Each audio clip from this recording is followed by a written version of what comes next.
Leicester get first WSL win after Howard and Tierney put Birmingham bottom.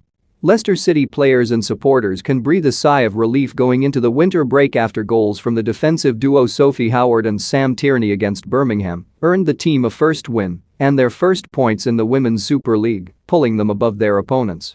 Speaking before the showdown between the league's bottom sides, the new Leicester manager, Lydia Bedford, was confident that if her team could manage the nerves then they will grow in confidence.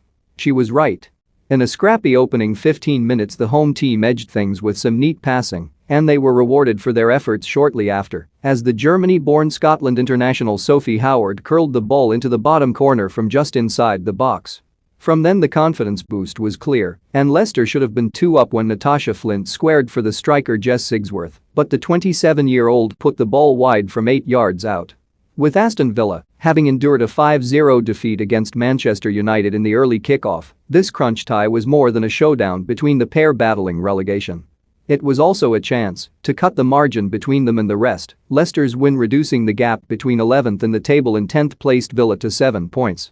Recent matches had suggested it would perhaps be Birmingham brimming with belief going into this tie, having scored 4 goals in their first 2 games under their interim manager Darren Carter, trebling their tally this term, despite 2 defeats. Leicester's lack of points has been deceiving, however, with performances not as bad as their league status suggests, having had the worst start for a newly promoted side. Birmingham pressed with a little more urgency in the second half, but struggled to carve out obvious chances with the home defense solid. Instead, a rampaging header from Sam Tierney from a corner with 16 minutes remaining extended the home team's lead and eased nerves. With 12 games still to play, there are a lot of points available, including the return fixture at St Andrews in February, and there is no room for complacency. Taking first